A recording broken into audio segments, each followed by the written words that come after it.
fellow classic TV fans, and welcome to Retro TV Trivia. I'm your host, Pat McCormack. On today's podcast, we have a very special guest. Hank Garrett is an award-winning actor that has had many starring roles on both the large and small screens. Some of his other successes were as a stand-up comedian and being recognized in both the Pro Wrestling and Martial Arts Hall of Fame. As a former NYPD cop, Hank was a natural as Officer Nicholson and just so happens to be the last surviving member of the cast of Car 54, Where Are You? His many big screen appearances include Serpico, Death Wish, The Sentinel, and a quite memorable role opposite Robert Redford in 3 Days of the Condor. We discuss his masterfully written autobiography, From Harlem Hoodlum to Hollywood Heavyweight. Hank and his wife, Deanna-Marie Smith, penned this book, which is full of amazing stories.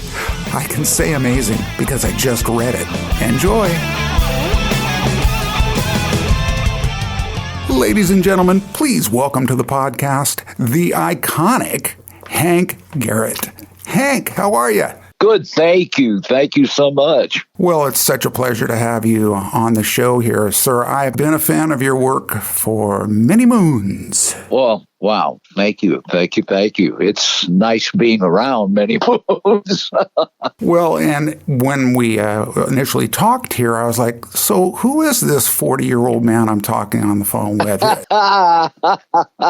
Oh, boy, about your math. Some would call it the new math. You know, I can't even tell how old I am anymore. But, oh gosh, I can tell you're just a youthful powerhouse. Well, hopefully. And I'm thinking it must be all that working out, all that extra. Yeah, in fact, my wife and I later on this afternoon, we're going to be at the gym pumping iron. Isn't that great? And you obviously really encourage each other too, and that's, you know, my wife won't work out unless I do it with her. That's just, speaking of my wife, when she found out I was going to be talking to you, she hit the ceiling because she's a big fan as well.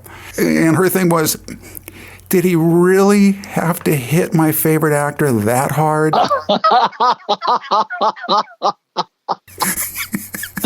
Oh boy. I think you know where I'm going with this. Yeah, I can hear it now. How dare you? Watching that scene between you and Robert Redford, I've got to say, it still stands the test of time. You just don't see that great of choreography. I mean, that isn't fake or CGI'd or, just as they do it these days. I mean, you guys did the real thing. In fact, I wound up getting an award for best fight scene in film ever. And deservedly so. Well, thank you so much. I'm wondering, did he get an award for best broken nose? No, he got a lot of sympathy. I'll bet. And she's like, okay, well, you've got to ask him, is he as nice of a guy as I hear he is? Oh, he's an incredible guy, a really, really caring. In fact, prior to the fight scene, there's a scene where there's a tight close-up of my face, and he's supposed to pick up this pot of coffee and throw it in my face. And he wasn't even in the shot. It's just a tight close-up of me, boom, getting this stuff. And he came out of his dressing room and said, oh, well, what are you guys shooting? And they said, well, this is where Hank gets the coffee in his face. And he looked at the pot of coffee, and there was smoke coming out of the pot. And he said, ho, wait a minute, we're not throwing hot coffee in Hank's face.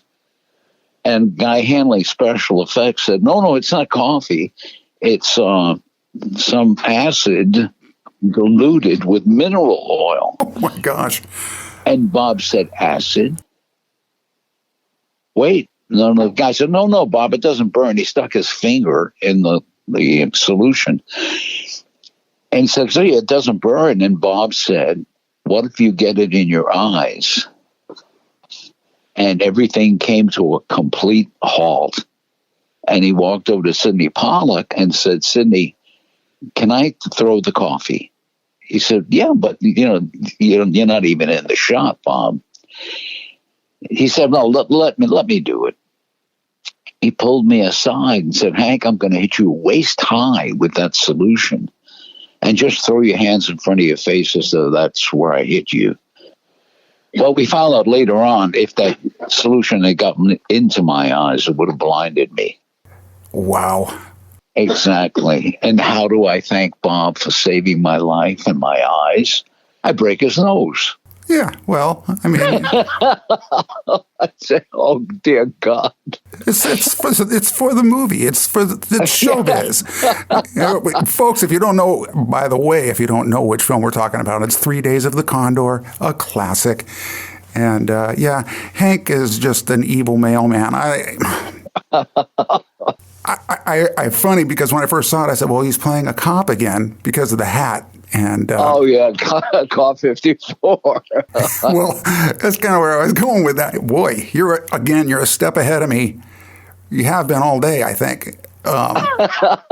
Hank, that's amazing that you are the last surviving member from that iconic show, Car 54. Where are you? Yes, exactly. And wow. Such a classic. And of course, I'm sure this is in every interview you do, but I've got to ask because Retro TV Trivia, my audience, follows classic television. And their biggest question would be, Mr. Garrett, how was it working with Gwen and Joey Ross?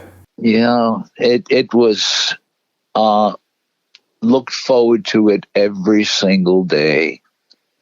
We never knew what the great Nat Hiken was going to come up with, because he would walk onto the set from his office and just kind of look around, and suddenly he would change some of the dialogue and some of the action, and always made it better than it was originally written.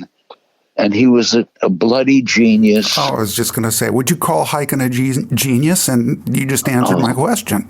Yes. Oh, absolutely. He wrote other shows. He wrote a show for Martha Ray, and who I adored, and so many other people. The stuff that he had written became classics. Right. Right. Did you see at the time a chemistry between Al Lewis and Fred Gwynne? In other words, kind of foretold of that upcoming classic series, The Munsters? No, not really. In fact, they had spoken to me about doing the uncle who changes into a werewolf. And then they decided to use the little boy. So, yeah, we would have been working together for another season or two. That's amazing. Well, it's funny. I'm not sure if you were aware of this. There's a new version of The Munsters that came out on Netflix just this past month. No. Yeah. I'd love to say it was great and you've got to see it. But we'll just take it from there. The less said, the better. Yes, exactly. And yet there was one thing I wanted to point out to you, and that was that they did pay homage to the show. At one point, the guy that plays Herman yells out, and he's got something going on that he's distressed about. Car 54, where are you? Oh, is that wonderful? And I'm thinking, no one under the age of 55, maybe 60 is going to get that.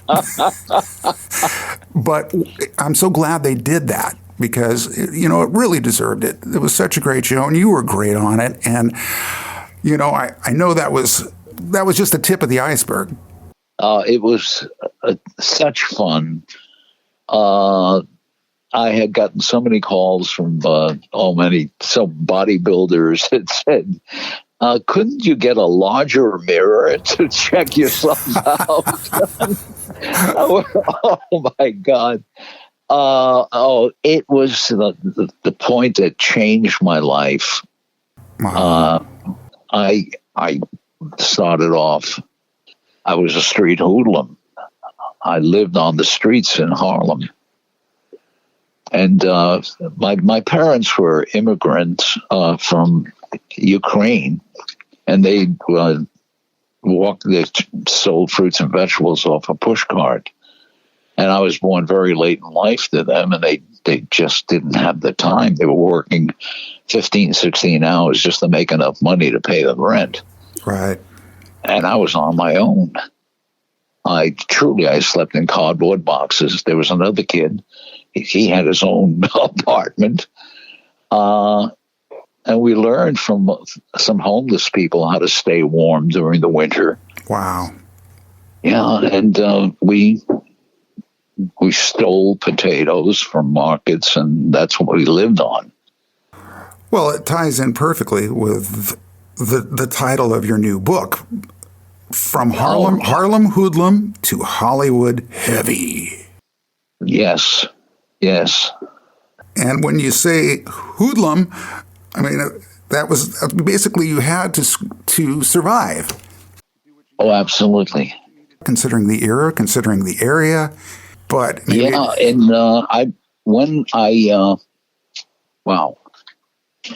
a gentleman who was the mayor of Harlem was my mom's customer, and my mother was crying to him that I was always in trouble, which was true. And he came to me. I was standing on a street corner smoking a cigarette. I was 12, standing there with my fellow hoodlums. And he walked over and said, listen, your mother wants me to take you out. And I said, my mother's putting a hit on me? He said, no, stupid. Well, it could mean that. Yeah, exactly. And I went, oh, Mom, I'll get back at you. Yeah, it's the last thing I do. And sure enough, he took me to the Apollo Theater that evening to see Sammy Davis Jr. Wow.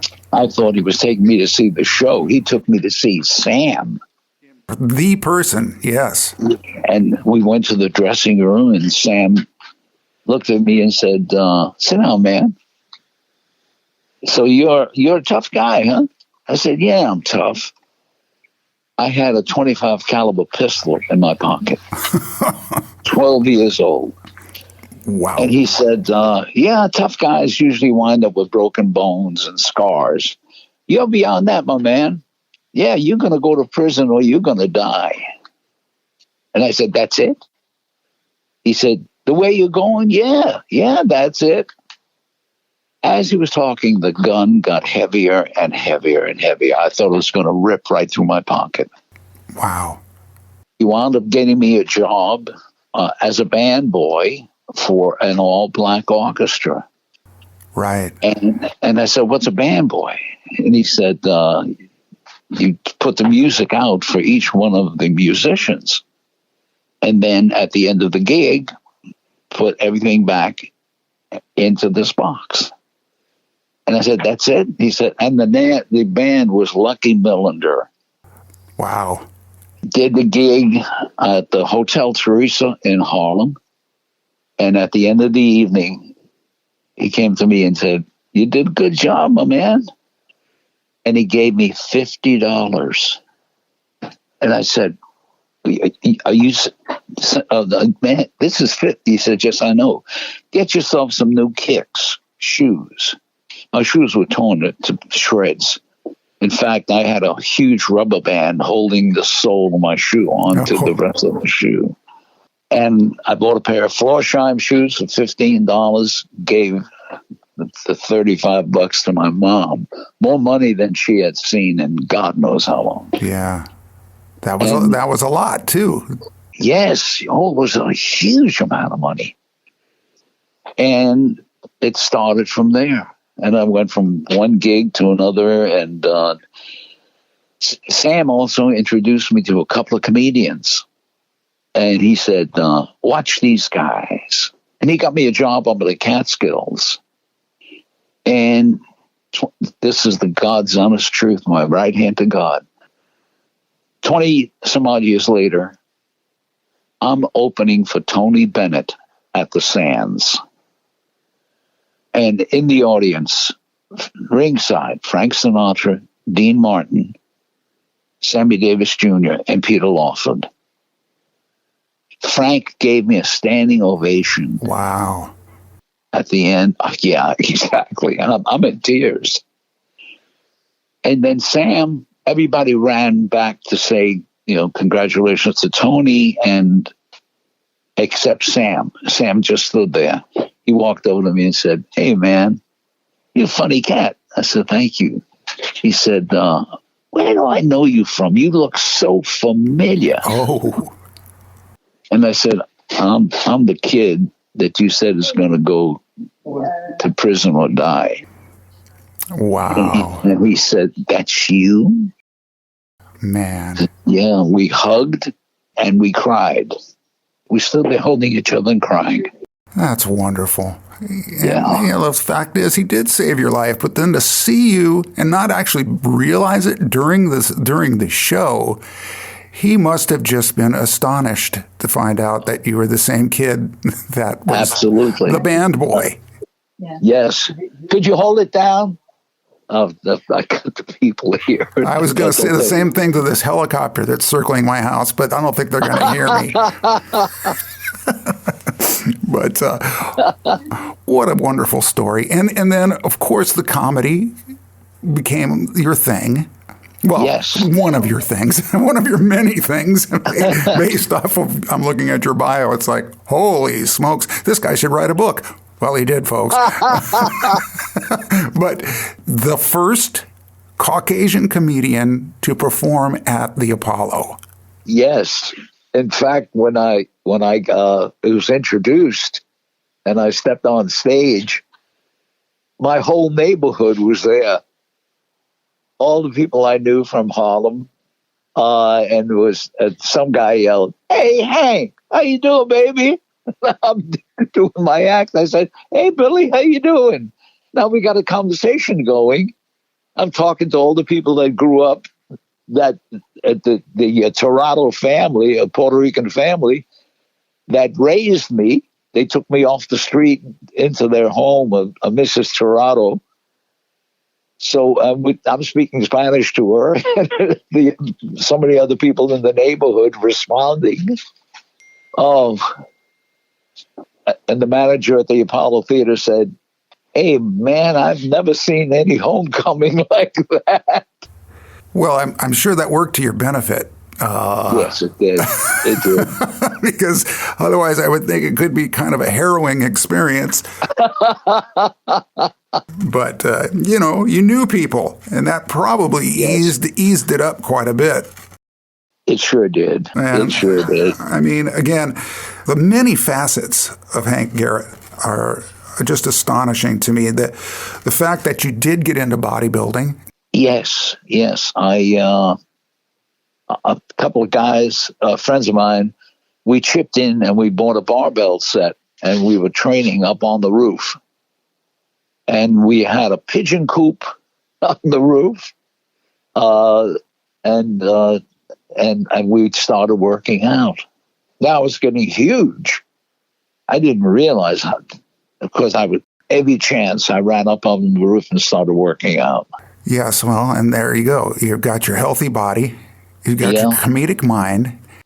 And then, so what was it that made you interested in martial arts? Now, I know it says mixed martial arts. I know MMA. Yes. I know MMA of today. Oh, which is brutal. I had my nose busted by a gang member when I was 9 years old, standing in front of my building, and this guy just came over. There were a bunch of us, about 6 or 7 guys. And he just walked over to me and just blasted me in the face and busted my nose. I was 9, and they said to him, "Hey, man, why'd you hit that kid?" And he said, "Oh, he cursed my mother." I had never seen him or his mother or anybody else. Well, a gentleman by the name of Min Pai was coming through the neighborhood and was giving free lessons to the kids, trying to entice the families to work out. I started training with Min Pai, and it was Taekwondo Hapkido. I trained with him for 2 years. Then I graduated. I started training karate, Taekwondo, Hapkido, Judo, Jiu-Jitsu, and karate. In fact, I'm in the Hall of Fame, Karate Hall of Fame. Which form is your favorite? Now, I know my son did jiu-jitsu, Brazilian jiu-jitsu for a while, and what I saw of that was nobody beats a wrestler, especially if he can pin you or get you on the ground. Or I actually found that out the hard way, but. It's like, I can take this guy. I can take him. Oh, he's a wrestler? And it's like, I could have took him, Hank. I could have. Yeah, it came so close. But then he goes for my midsection. And what are you doing down there? This is a fight, not a love fest. I don't understand. I know how many times I've said to, a guy named Gene LaBelle. I don't know if you know the name. Judo Gene. Oh, he wrestled as Judo Gene. He is, he passed recently. He was my mentor. Mm-hmm. He had 300 international matches and won every one. Wow. Yes, Judo Gene LaBelle. He was my mentor when I was wrestling. I was doing stuff that no one had seen before because I was also doing a lot of leg work in karate. And so when I was wrestling, I was really hurting a lot of people, and I didn't mean to. But Gene was my mentor. He was training me for the championship. Oh. And then I was involved in a terrible automobile accident, and that was the end of my wrestling and martial arts career. Mm. I was in the hospital for 13 months. Oh, my gosh. Yeah. I was in a body cast for almost 8 months. I can only imagine in that time you're like, one of these days I'm going to make somebody pay. Redford, here I come. And Elvis, take the rings off before we start. Elvis. What an incredible guy Elvis was. What a gentleman. And, of course, he got into martial arts towards his later years. Yeah, he was, in fact, he had a speedboat, and the side of the speedboat said karate.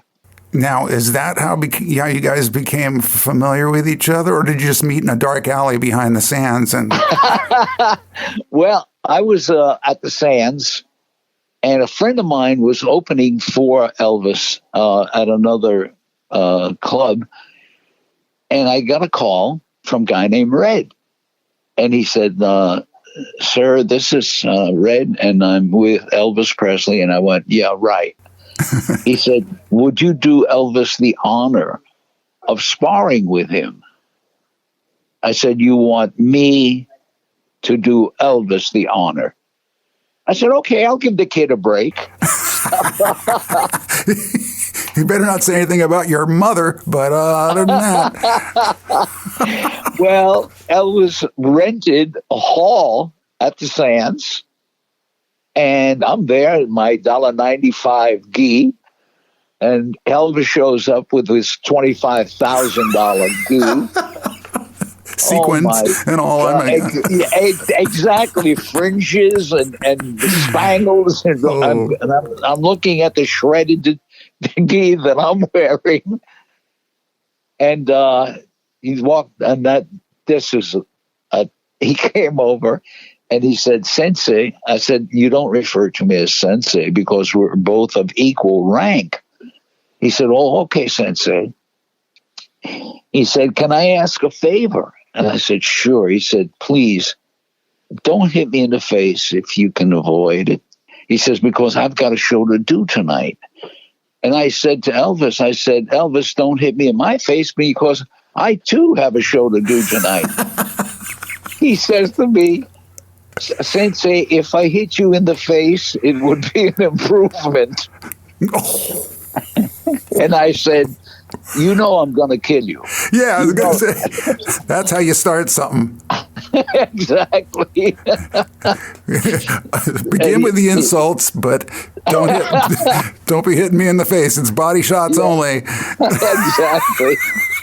Forget the roundhouse to the head, and it's all over.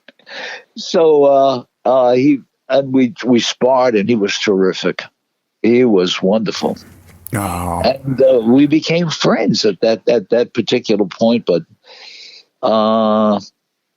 he had problems. Yeah. And lost him soon after. Yeah.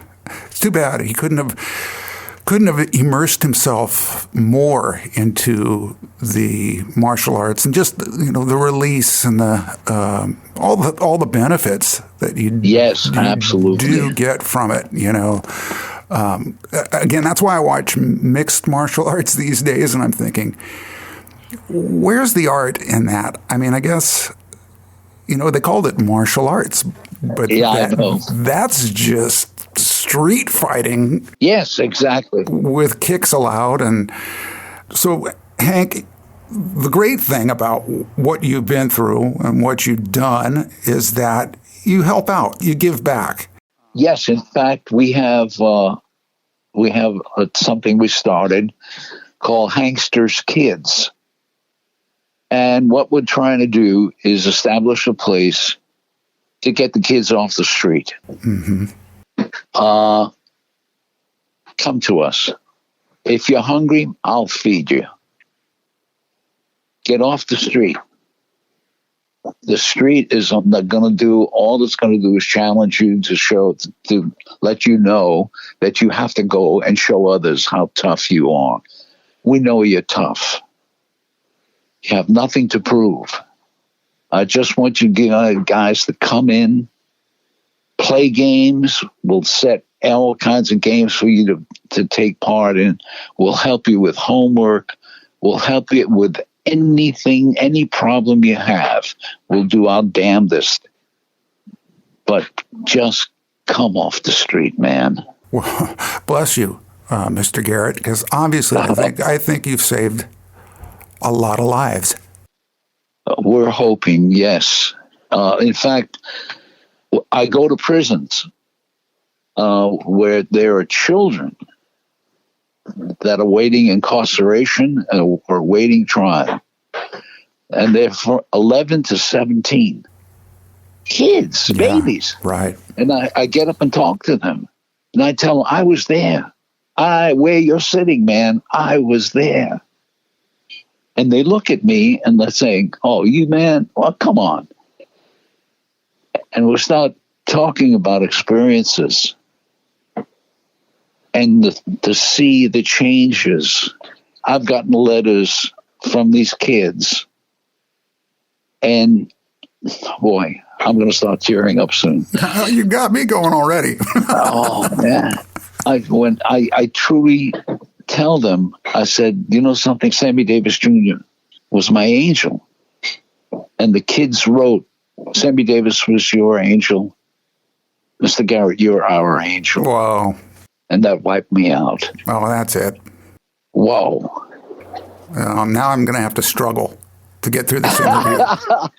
Because, I mean, that's amazing. I'm going to take the emotion away from how I feel and just go with straight admiration. Oh, God, thank you. In fact, the book, what we do is I only take my cost, and everything else goes to the disabled American veterans. And to date, Deanna-Marie, my manager, my life, we've raised over $61,000 that we sent to the disabled American veterans. And so, folks, if you're just tuning in, we are speaking to Saint Hank Garrett. of the Oh, church. dear. I mean, he's just... Church of Hard Knocks. But that's it. You know, the book, From Harlem Hoodlum to Hollywood Heavy. That's the title, and I think that explains it pretty well. But just I'm looking forward to reading it. I haven't yet, and I'm getting it. Oh, please. Yeah, and if people are interested in the book, it's harlemhoodlum.com. Great. That was going to be my next question. Hank, you're just like a step ahead of me this whole way, and I just... You're making it so easy. What a wonderful opportunity to get to know someone that has had so many incredible experiences and who kicked Robert well. I know in the film he just shoots you, but I mean, what a cowardly way out. Just throw acid in my face. Let's make this real. You know. Oh my God, the guys I grew up with. They said, "Oh, well, what is this guy like?" And I said, "Robert Redford, just a really nice guy. You broke his nose." I said, "Yeah." "Did he have you arrested?" I said, No, it was an accident." Hey. Come on, Hank, get out of here with your accidents. And the bags of female hate mail come pouring in. Oh man, and the guys I grew up with. Oh my God. "Hey Hank, you coming back to New York?" I said, "Well, no immediate." "What are you going to do over there? Come on, come back to real people." I said, "Well, there are a lot of real people here in Hollywood." Get out of here. And I can tell you right now, when it comes to wit and being on the ball and sharp tongue, Californians, being a Californian, we don't stand a chance. We just don't. We just don't. Don't even think about it. Oh, God, yes. So I think that's what your friends meant by that. They were talking about guys like me. You stay away from those surfer dudes. They ain't gonna. They're not gonna keep you on the ball. Oh, it's so funny because 111th Street. You know, when we would talk to people from the West Coast, and it said, "Hey, do any surfing lately?" "Which subway?" That's where you ride on top of the train, right? Oh yeah, exactly. So, where are you going for your holiday? Leavenworth. Oh, I love it. I love it. Yep. Yeah. Yep. East Coasters, they're the best. Yeah, for sure. And here we are in California talking about them just so they don't come out and get us. But in a positive light, we want to say we love New York. Well, I got to tell you a true story about a couple of people. One day my mother got mugged. Now, my mother was selling fruits and vegetables, you know, little lady. And she walked out of the building. We lived in a condemned building on 111th. Guy grabbed her from behind, put a chokehold on her, and ripped open her apron, which she had a couple of bucks and nickels, dimes, and quarters.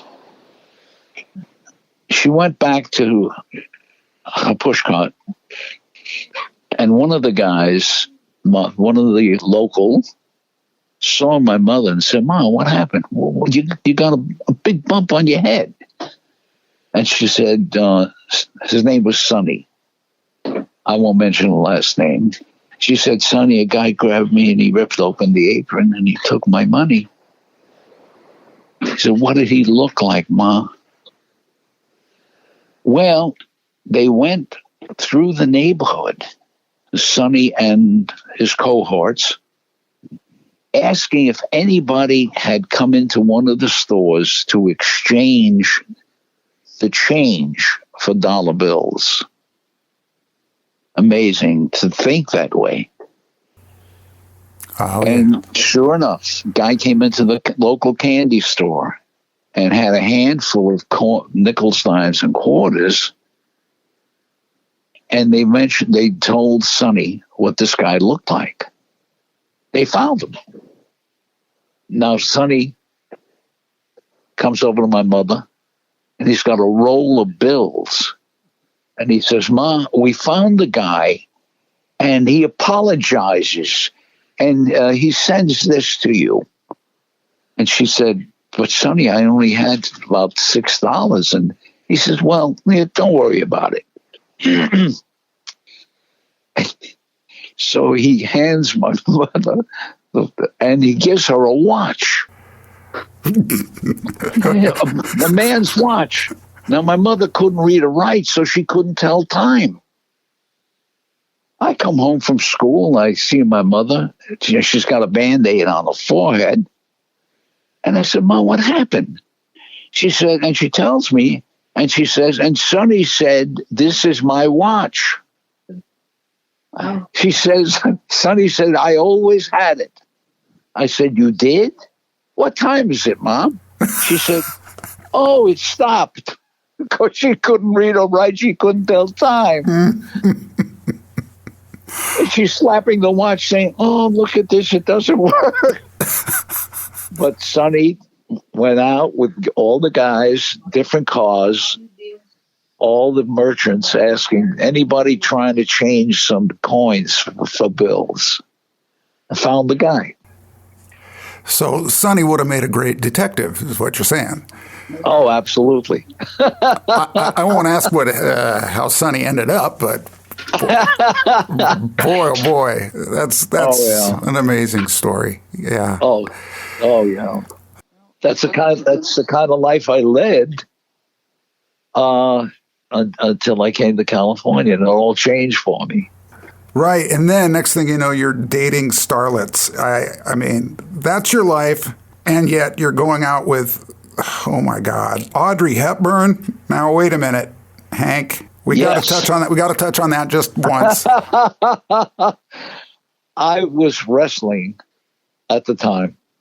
I was, really big, young, and I get a call from my wrestling manager, and he said, "Would you want to pick up some bucks to escort an actress to an event?" Wait, they paid you?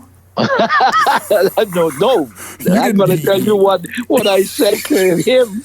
He said, and he told me who it was, and I said, "How much do I have to pay to take her out?" Exactly. So he said, "No, you're going to get paid." I said, "What?" And they would pay me $100 to actually, it was to be a bodyguard, but don't look too obvious. Well, the limo picks me up, and I get in the limo. I don't know who I'm escorting, so we go to Beverly Hills, and we pull in, and I'm sitting in the car. The chauffeur gets out, goes to pick up, and he's escorting this woman, and he brings her to the door, opens the door, and she sits down, and she says, "Hi." And all I said was, and then, "You just stepped on your tongue, sir." And who wouldn't? And wow. And I'm sitting next to her. I can't say a word. And she says, "Hi, I'm the, oh yeah, oh well, yeah." Now we get to the event at the Beverly Hills Hotel, and I get out, open the door. The chauffeur beats me to it, opens the door. I wanted to smack him. And I see a bunch of guys standing near the cars. So I go over and I stand near the cars. Audrey Hepburn says to me, "Oh, no, Hank, you come with me." I said, "What?" "I'm your body." She said, "Don't worry about it. I don't need a bodyguard. I just needed someone like you." Well, go into the event, and I see other guys standing on the side against the wall. I join them. She says, "No, you are my escort." And there's a seat for me at the table having dinner with Audrey Hepburn. Wow. Yes. So Hank's next book will be From Saint to Gigolo. The Hank Garrett story.